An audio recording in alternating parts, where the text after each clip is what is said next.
Hi hi friends, ഞാൻ friends ഞാൻ ഞാൻ ദേ ഒരു കുക്കിംഗ് വീഡിയോ ആയിട്ടാണ് വന്നേക്കുന്നത്. പ്രത്യേകിച്ചൊന്നുമല്ല, ഒരു വഴുതനങ്ങാത്തോരനാണ് കേട്ടോ.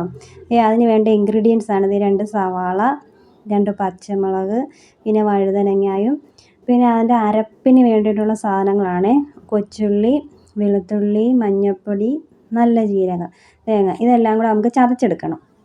അപ്പം ആദ്യം വഴുതനങ്ങ കട്ട് ചെയ്ത് വെള്ളത്തിൽ ഇട്ട് കുറച്ച് നേരം വെക്കുക. അതിനുശേഷം സവാളയും പച്ചമുളകും എല്ലാം അരിഞ്ഞ് വെച്ചിട്ട് അത് എണ്ണയൊഴിച്ച് കടുക് വറുത്തതിന് ശേഷം അതിൻ്റെ അകത്തോട്ടിട്ട് ഇളക്കുക. അതൊന്ന് നല്ലപോലെ ഒന്ന് വഴട്ടിയ ശേഷമാണ് നമ്മൾ അരപ്പും ഈ വഴുതനങ്ങയും ഇട്ടെടുക്കുന്നത്. അപ്പോൾ ഉള്ളി അതിലേക്കിട്ട് നല്ലപോലെ വഴണ്ട ശേഷം നമുക്ക് അത് അരയ്ക്കാനുള്ള സംഭവങ്ങളെല്ലാം ആ സമയം കൊണ്ട് അരച്ചെടുക്കാം. ഈ വഴുതനങ്ങ വെച്ച് നമ്മൾ പല കറികളും കൂട്ടിയിട്ടുണ്ടെങ്കിലും സത്യം പറഞ്ഞാൽ ഈ തോരൻ നല്ലൊരു സംഭവമാണ് കേട്ടോ, നല്ലൊരു റെസിപ്പിയാണ്. കാരണം എനിക്കിഷ്ടപ്പെട്ടു. പക്ഷേ ഈ വഴുതനങ്ങ വെച്ച് ചെയ്യുന്നതിൽ നല്ലത് പച്ച കളറിലെ നീളമുള്ള വഴുതനങ്ങയില്ലേ, അത് വെച്ച് ചെയ്യുകയാണെങ്കിൽ ഇതിൽ ടേസ്റ്റ് ആയിരിക്കും കേട്ടോ. എൻ്റെ ഒരു അഭിപ്രായമാണ്.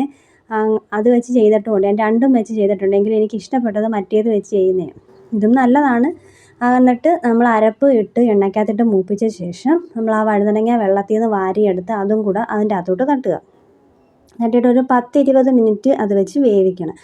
വേവിച്ചിട്ട് അതിൻ്റെ വെള്ളമെല്ലാം നല്ലപോലെ തോർത്തിയെടുത്ത് നല്ലപോലെ ചിക്കിയെടുക്കുക. അപ്പോൾ ഈ വീഡിയോ എല്ലാവർക്കും ഇഷ്ടപ്പെടുകയാണെങ്കിൽ ലൈക്ക് ചെയ്യുക, സബ്സ്ക്രൈബ് ചെയ്യുക. ദേവിയുണ്ടോ, നമ്മുടെ തോരൻ റെഡി ആയിട്ടുണ്ട്. നമ്മുടെ ഈ വാഴയ്ക്കയൊക്കെ തോരൻ വെച്ച പോലെ ഇരിക്കും കേട്ടോ. അപ്പം എല്ലാവരും വീഡിയോ കണ്ട് ഇഷ്ടപ്പെടുകയാണെങ്കിൽ ലൈക്ക് അടിക്കുക. Okay, bye bye.